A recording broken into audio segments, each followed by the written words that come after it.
Räägin siis selles videos mitmelõõriliste korstnate renoveerimisdetailidest ja siin pildi peal on kohe näha meil kolme lõõriga korsten.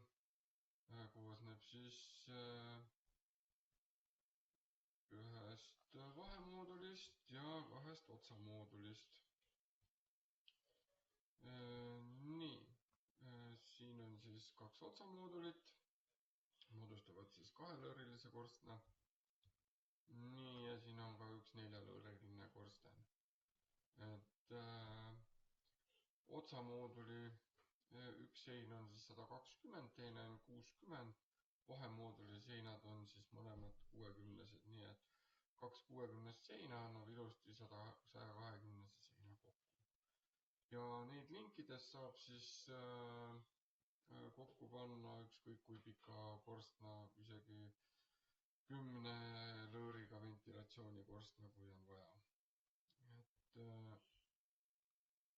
Nii, siin on sallased välja. Nii, aga võtan kohe SketchUpi lahti ja proovime siis klotsidest midagi kokku panna. Tervist! Eelmises videos lubasin teile rääkida meie mitmelõõrilise korstna detailidest ja tegelikult on asi hästi lihtne.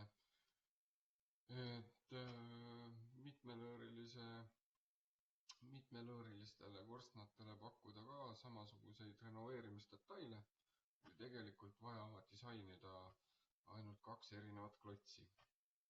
Ja kui neid siin omavahel sobitada, siis on võimalik teha korda need korstnad, mis on 2, 3, 4, 5, 6, 7 lõõriga. Eriti puudutab see ventilatsioonikorstnaid.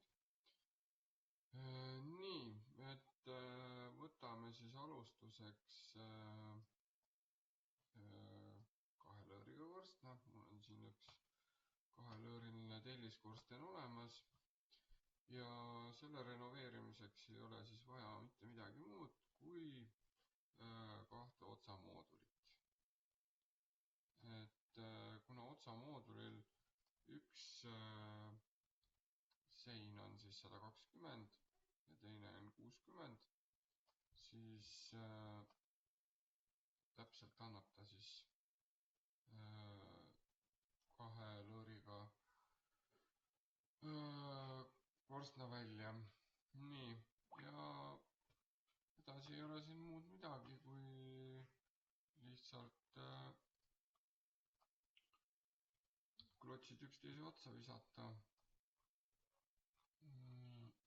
Ja ongi valmis kahelõõriline korsten. Kui ühe lõõriga korstnal tuleb korstnaliim panna ainult kahe uue plokirea peale, siis mitmelõõrilise korstna puhul on siis segu vaja panna nii alla kui kahe ploki vahele.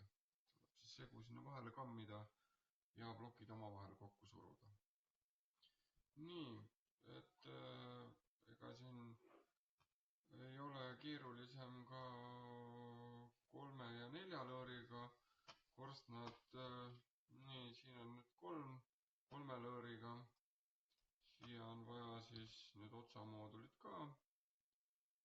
Läheb siis üks otsamoodul, üks vahemoodul ja teisele poole samamoodi otsamoodul. Nii, ja on 3 lõõriga korsten. Ja vahet ei ole 3 või 4. Süsteem toimib samamoodi.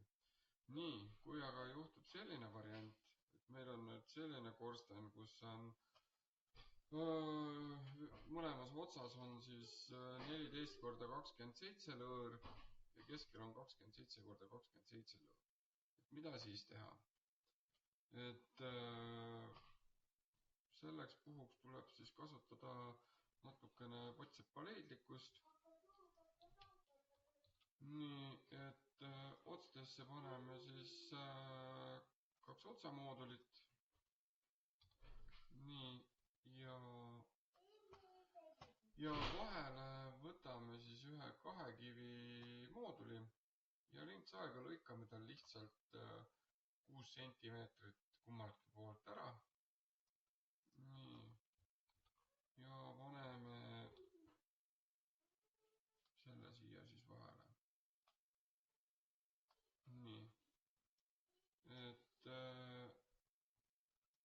natukene katsetamist, natukene lõikamist, siin on muidugi vaja täiendavalt siis ka armeerida, aga see kõik on võimalik, et on võimalik ka sellist korstnat ära lahendada. Nii, siis ma tegin veel ühe korstna, mis oli siis